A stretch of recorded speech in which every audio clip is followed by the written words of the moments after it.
নমস্কার বন্ধুরা, শুভ সকাল। আপনারা দেখছেন পুষ্পর বাংলাদেশাল। আজ আমি আপনাদের বানিয়ে দেখাবো কলা পাতায় কেক। সেই জন্য কিছু উপকরণ নিয়েছি, সেগুলো আমি বলে দিই কী কী।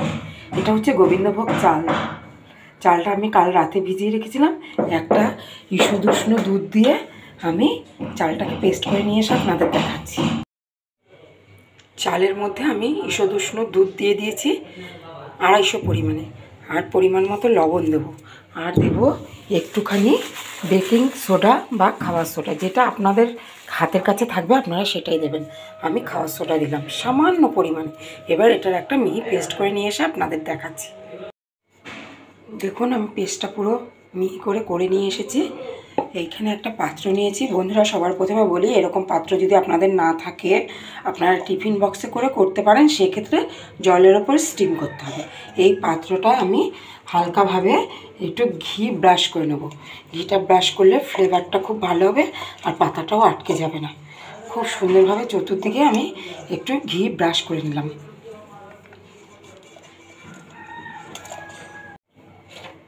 এবার হচ্ছে মেন উপকরণ। দেখুন বন্ধুরা, কলা পাতায় আমি কেক বানাবো। এই কলা পাতাটা ঠিক এইভাবে আমি কেটে নিয়েছি সরু করে। এটা সাইডে আমি গোল করে ছড়িয়ে দেব। ঘিটা ভালো করে ব্রাশ করার পর এরকম একটা গোল আকারে আমি কলা পাতা কেটে নিয়েছি। এটাকে এই পাত্রের ভেতরে ঢুকিয়ে দেবো। দেখুন, ঠিক এইভাবে ঢুকিয়ে দিয়ে, বন্ধুরা আমি এক হাতে ভিডিও করছি তাই এটা দেখাতে পাচ্ছি না। কলা পাতাটাকে আমি একটু গোল করে ঢুকিয়ে দেবো এর মধ্যে, তারপর আপনাদের দেখুন বন্ধুরা, কলা পাতাটা ঠিক এইভাবে আমি রোল করে লাগিয়ে দিয়েছি। দেখুন বন্ধুরা, এখন আমি এই কলা পাতাটার মধ্যেও চতুর্দিকে ভালোভাবে ঘি ব্রাশ করে নেব। সুন্দরভাবে লাগিয়ে নেব যেন আমার কেকটা আটকে না যায় এই কলা পাতাতে। লাগানো হয়ে গেছে। এইদিকে আমি যে চাল দুধের মিশ্রণটা বানিয়েছি এটা অল্প পরিমাণে এর মধ্যে দিয়ে দেবো।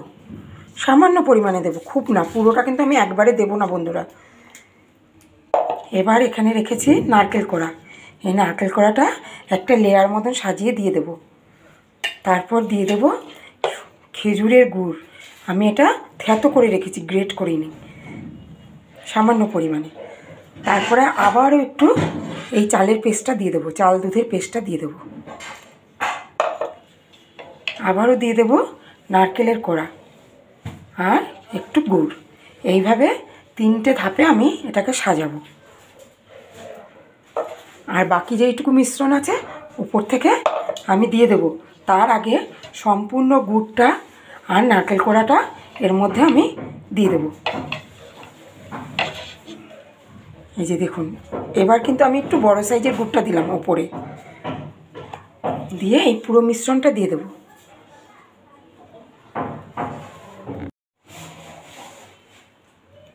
পুরো মিশ্রণটা এর উপরে সম্পূর্ণ ঢেলে দিলাম। বেশ একটা টেস্টি আর ইউনিক ব্যাপার হবে কিন্তু বন্ধুরা, অবশ্যই বাড়িতে আপনারা ট্রাই করবেন। আমি এটা ডেকোরেশন কিন্তু পরে হবে। এবার এটাকে ঢাকনার সাহায্যে আমি ভালোভাবে আটকে দেবো। আর এই যে ঢাকনার মুখটা আছে এটাকেও আমি সিল করে দেবো। সেটাও দেবো কিন্তু কলা পাতার সাহায্যেই। দেখুন, মুখটা আমি সিল করে দিলাম।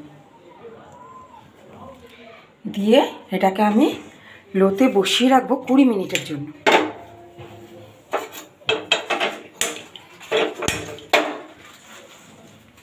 20 মিনিট পর বন্ধুরা আপনাদের আমি দেখাবো এটা কেমন হলো।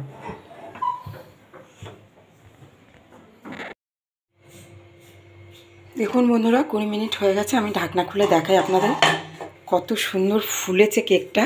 আর এটা যে রেডি হয়ে গেছে সেটা বুঝবেন কি করে? এরকম একটা টুথপিক বা কাঠির সাহায্যে এইভাবে খোঁচা দিয়ে এটা তুলবেন। যদি এটাতে লেগে না থাকে তাহলে বুঝতে হবে আমার কেকটা রেডি হয়ে গেছে। এবার এটাকে আমি ডেকোরেশন করে আপনাদের দেখাচ্ছি। দেখুন বন্ধুরা, কি অপূর্ব হয়েছে। আমি নিজেই ভাবতে পারিনি এত সুন্দর হয়ে যাবে এটা। দেখেছেন, কলা পাতাটা কিন্তু রয়ে গেছে ওপরে। এবার আমি এর উপরে ডেকোরেশন করে আপনাদের দেখাবো। কলা পাতাটা খুলবো না ভাবছি। দেখুন বন্ধুরা, এটা সোজা পিঠ। এবার এর উপরে আমি ডেকোরেশন করব। এখানে আমার কাছে ঝোলা গুড় নেই, সেই জন্য আমি ওই শক্ত গুড়টাকেই এরকমভাবে গলিয়ে নিয়েছি একটু। আপনাদের ইচ্ছা মতন আপনারা এর ডেকোরেশন করে নেবেন। যা কিছু ঘরে থাকবে সামান্য কিছু উপকরণ দিয়েই হয়ে যাবে। তারপর দেব খানিকটা নারকেল কোড়া ওপরে। যেহেতু এটা আমি চালের গুড় দিয়ে করেছি, সেই জন্য নারকেল কোড়াটা আমি ইউজ করলাম এর মধ্যে। আপনাদের যদি অন্য কিছু ভালো লাগে আপনারাই দিতে পারেন। তারপর দেব একটুখানি পাটালি গুড় আমি গ্রেট করে রেখেছি সেটা। হাওয়া লেগে দেখুন গুড়টা কীরকম হয়ে গেছে,